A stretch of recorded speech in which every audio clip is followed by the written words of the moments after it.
Hausa Romance Channel. Ku yi subscribe domin samun sababbin shirye-shiryenmu. Masoya masu sauraro ga mu ɗauki da ci gaban labarin ku na Lubiya Failush kashi na 26. Sannan idan kai koke ba kwace a tashar mu ko kuma wanda ya saba sauraron mu bai mana subscribe ba, wannan dalilin yasa ba a sanar da kai da zaran mun dora, to kai mana subscribe ka taba alamar ƙararrawar sanarwa duk lokacin da muka dora sabon shiri za a sanar da ku. Yanzu zan dora daga inda na tsaya a baya. Domin yana buƙatar hutawa sosai kafin a duba shi. Aiko Mejo tukunna jin hakan yace to ko a mai da shi gidana, domin kowannen su na da gida a cikin barak din. Ba tare da sun kawo komai ba suka amince. A take aka ɗauki Lieutenant Musayyir zuwa gidan Mejo Tukur inda su Hajiya Kulya ke jiran a kai musu shi. Failusha tunda ta farka daga bacci take jin gabanta na faduwa. Sai dai bata kawo komai a ranta ba. Ta shiga toilet din Lieutenant ta yi wanka, bayan ta fito ta zauna tana jiran dawowar shi, domin gabaki daya yau wani iri take jin kanta. Haka ta zauna har kusan karfe 8 na safe amma bai shigo ba. Miƙewa ta ɗauki wata ƙaramar riga ta sanya, kana ta saka wando bakin gwiwarta, ta dawo falon ta zauna tana kin a laptop ɗin shi. A can bara kuwa bayan an kai Lieutenant Musayyir gidan Mejo Tukur, hanawa kowa ganin shi suka yi. Aka bar shi daga shi sai Doctor. Haka kawai wani daga cikin yaran General Mutallab ya ji bai yarda da hakan da suke yi ba. Domin kuwa yana da tabbacin da akwai yaran Lieutenant Musayyir a wurin, ba za su bari a keɓance shi ba kuma ba tare da sanin familin shi ba. Cikin asibitin ya koma gun General Mutallab yana son ya ga farkawar shi domin ya sanar da shi abin da ke faruwa. A can cikin gidan Mejo kuwa bayan kowa ya fita ne su Hajiya Ture suka fito dukkansu suka nufi bedroom ɗin da yake. Hajiya Ture, Hajiya Kulya, Anti Mubina, Mushaffa da Zimama. Suna shiga Hajiya Kulya ta yi kanshi tana faɗar wow bajimin zaki na. Yau dai ga ka shigo hannuna. Tana zancen tana shafa kwantacciyar sumar jikin shi. Domin ko da aka shigo da shi an cire masa riga, dogon wando ne kawai a jikin shi sai short nika. Ita kuwa Anti Mubina a cikin zakuwa ta ɗora hannunta akan halittar shi wadda san ba ta kwanciya, balle kuma yanzu da take aiki da ƙarfin sihiri. Wow, wash mom, ina kwaɗayin wannan antina. Dan Allah ku bari na fara ɗanawa. Ash ta faɗa tana ƙara shafo ta a cikin wandon shi. Murmushi Hajiya Kulya ta kana ta ce, ai ko da ba kya kwaɗayin antinin namiji, Mubina idan kin ga wannan dole ne zaki kwaɗayin shi, balle kuma dama can abin da kike so kenan. Saboda hakan ki ɗana idan kika gama sai mu Allah a tare za mu yi friend. Ni ma a matukar bukaci nake da ita a tsawon shekaru. Wallahi Lieutenant Musayyir duniya ne. Mushaffa ta faɗa ita ma tana ɗora hannunta akan Anti Mubina. Cikin asibiti a hankali ya fara ware idan shi da suka yi dishi-dishi, yana jin yadda jijiyar shi ke harbawa da mugun ƙarfi sakamakon abin da ya shaƙa shi ma. Hannu ya sa ya ɗan dafe ta kafin ya kalli Kaftin Sani da ke mishi sannu. A hankali ya yunkura zai miƙe zaune. Hakan ya sa Kaftin Sani taimaka mishi ya miƙe. Sai dai jiri yake gani sosai. Cikin ƙarfin hali ya ce, Sani ina Musayyir, ina jin cewar kamar wani abin ya faru da mu.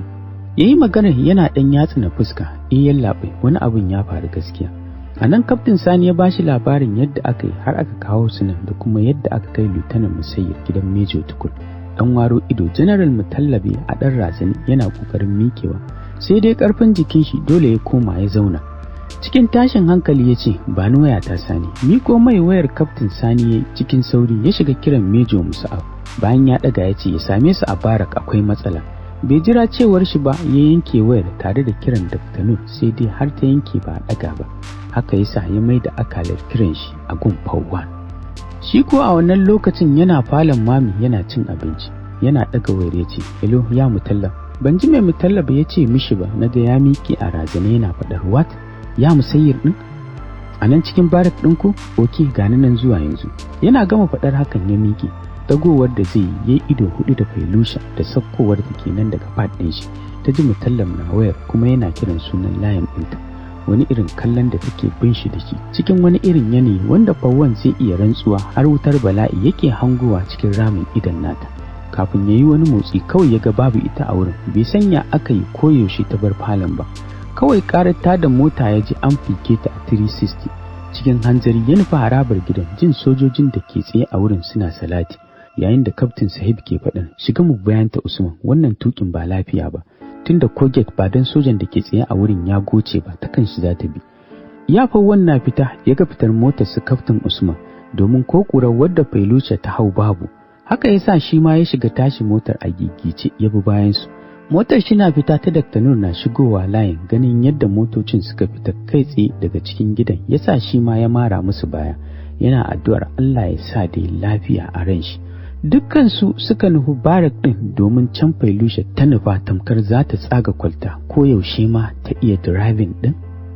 Gudu take yi sosai akan kwalta, ikon Allah ne kawai ya kai ta barak din lafiya, domin su Kaftin Usman ma da suka biyo ta sun kasa fahimtar inda ta bi saboda ko kurar motar ta babu. Sai da Fawwan ya tadda su ne ya ce yana ga barak ta nufa, duba da yanayinta ya san ta ji abin da yake faɗa a waya. Hakan yasa suka nufi barak din gaba ɗaya. A can kuwa yanayin shigowar ta ne yasa sojojin suka fahimci ba lafiya, ganin yadda ta daki gate din su ta wangale ba tare da ta jira an buɗe mata ba. Haka ma gate na biyu na ukun ne da sojoji suka yi wa ƙawanya ta so yin barna domin ta kansu ta so ta bi ta wuce. Suko suna kokarin harbinta sai da suka fahimci motar ogansu ce kuma mace ce ke jan motar, yasa suka dare a hanzarce suka ba ta hanya kai tsaye gidan Mejo Tukur ta nufa tamkar wadda ake ba wa umarni. Tana zuwa ta tsaya da motar tare da ficiya ko kashe ta bata yi ba, ta nufi cikin gidan tamkar damisa ta fito farauta. Su kuwa suna can duniyar shauƙin Lieutenant Musayyir sai shafa shi suke yi, suna sambatu, wasu na iskancin su suna jiran ya farka domin kowace ta cire kayan jikinta. Baran ma Antumu Bina da Mushaffa su da ke kwance akan faffaɗan kirjin shi suna sarrafa shi, ɗaya na shafa kirjin shi, ɗaya kuma na shafa antena ɗin shi ta cikin wandon shi, tana shiɗewa yadda ta ji abar ta yi wani irin ƙarfi ga ta masha Allah. Wash mom, this antenna is very big wallahi, ni dai gaskiya ba zan iya haƙura ya farka ba, kawai ina so na yi mai da kaina.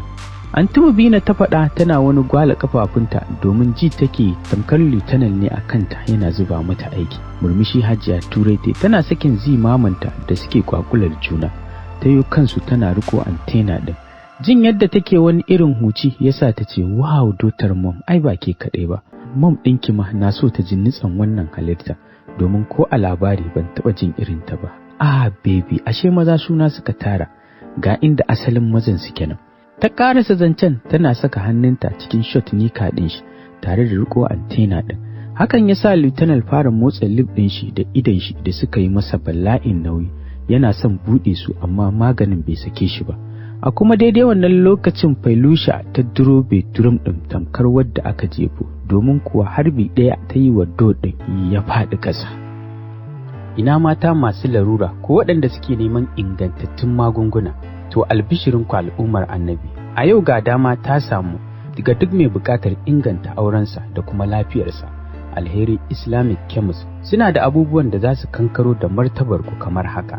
Babban matsalar da ta addabi mata da kuma maza a wannan lokaci wato sanyi kowane iri, infection, sanyin mara, sanyin mahaifa, sanyin gaba ko na ce vagina. Muna da ingantattun maganin sanyi kowane kala ne a jikinka ko a jikinki, musamman waɗanda yake hana haihuwa ko sakar musu jini ko ciwon mara da dai sauransu. Maganin ƙarfin sha'awa, majority mata na fama da rashin sha'awa wanda har hakan ke haifar musu da rashin bawa mai gida kulawar da ta dace.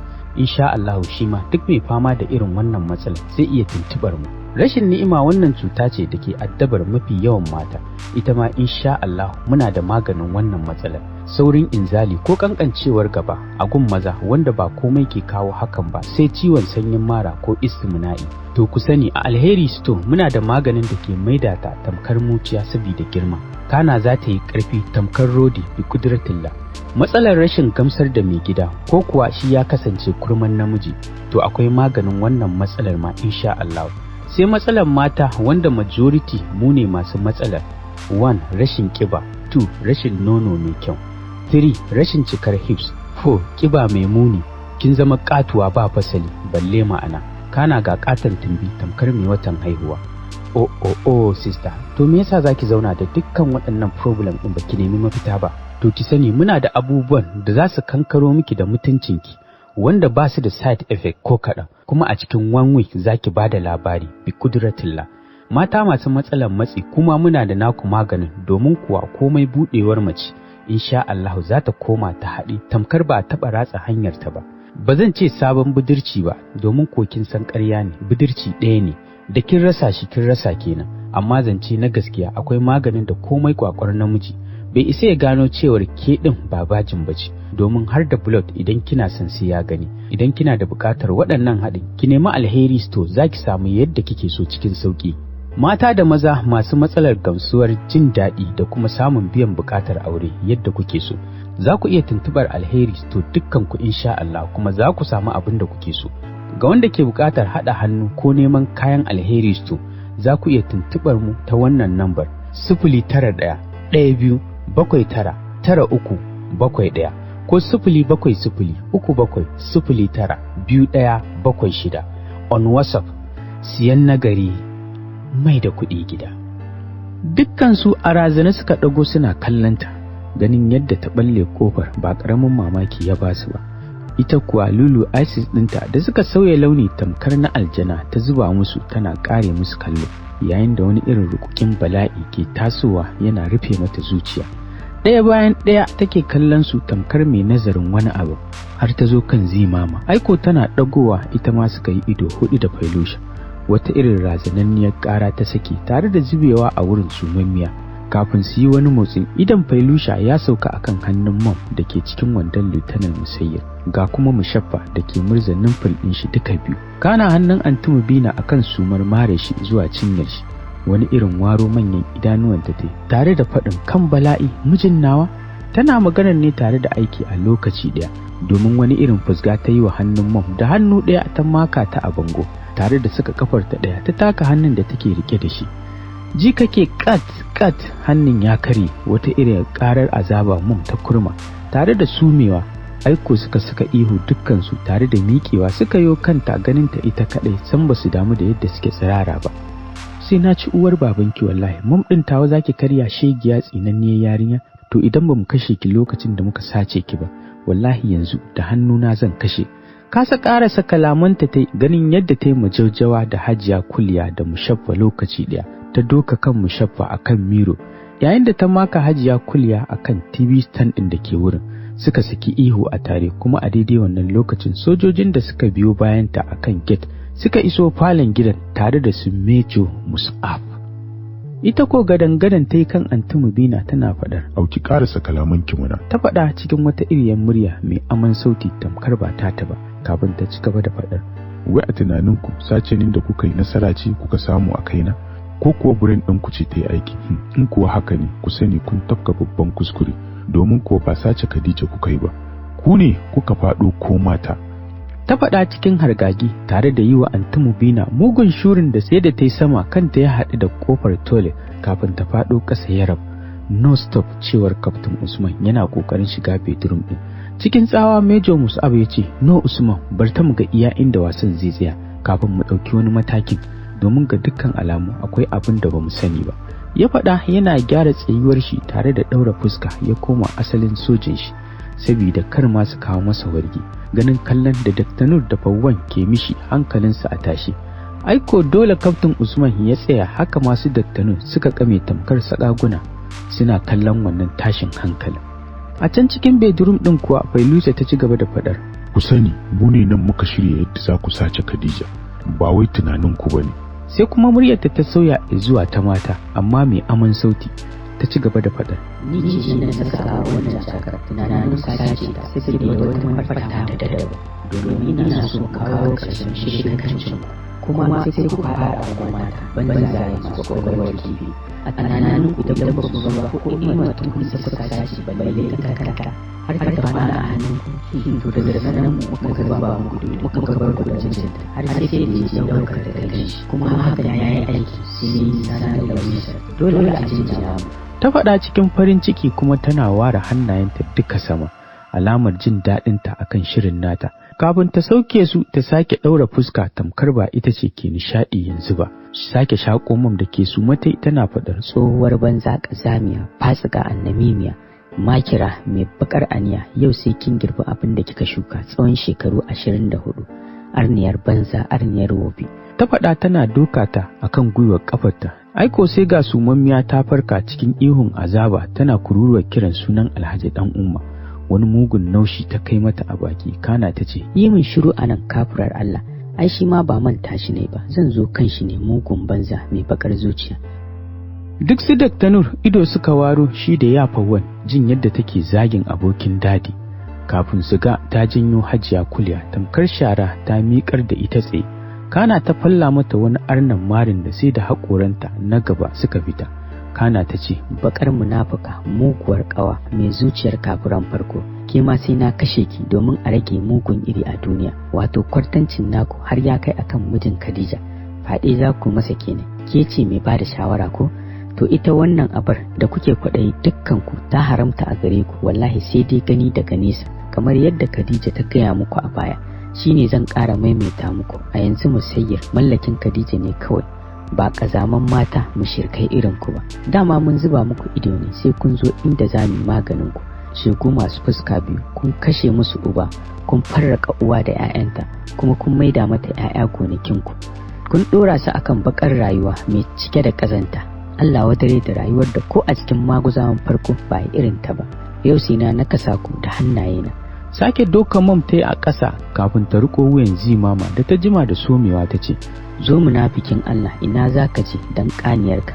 Baka ji tsoron Allah ba, zaka ji tsoron mu? Ai yadda aka fara da kai to da kai za a kare.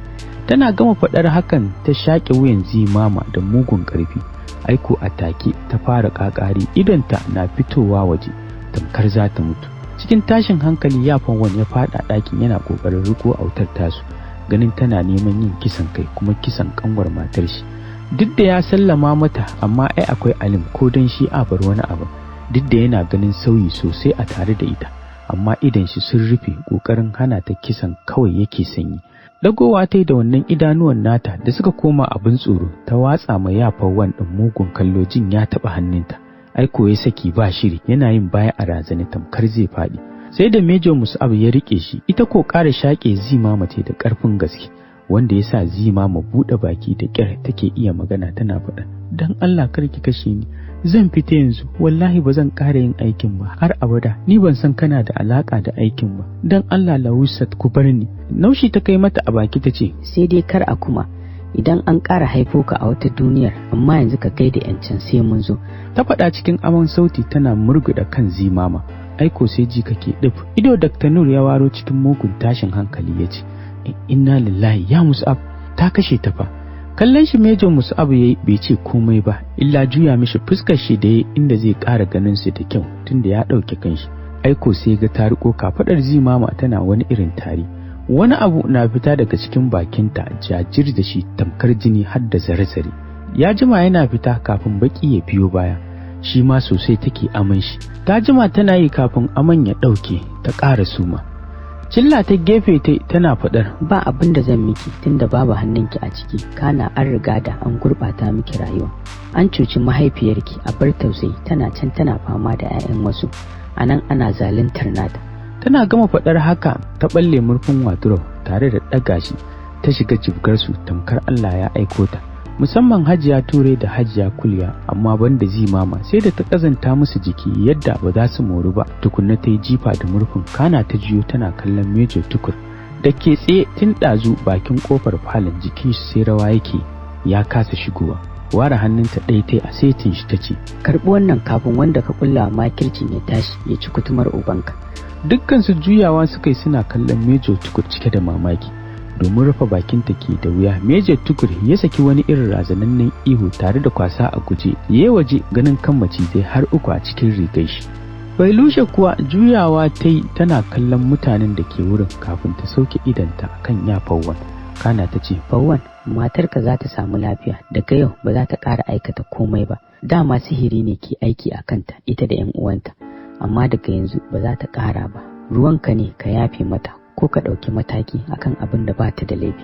Tana gama faɗar hakan ta yi bayan Lu ta zube jikin Lutanar Musayyar. Ajiyar zuciya Major Mus'ab ya sauke kafin ya kalli ya Nur ya ce, Nur, ɗauko ƙanwarka, za mu ɗauki Lutanar ne zuwa asibiti shi da wannan kazaman matan. To yaya, cewar Nur ya shiga ya ɗauko Failusha tamkar jinjira, kana ya fito ya ce, ya Mus'ab a kawo min Shattima asibiti na please, ita ma Little Sis can zan wuce da ita. Har da ya Mutallab kar a bar shi anan dan Allah. Yayin maganar idan shi na cika da kwalla. Kar ka damu Nur, can za mu kai su, ba za mu bar Mutallab anan ba kam, kai ma ka sani.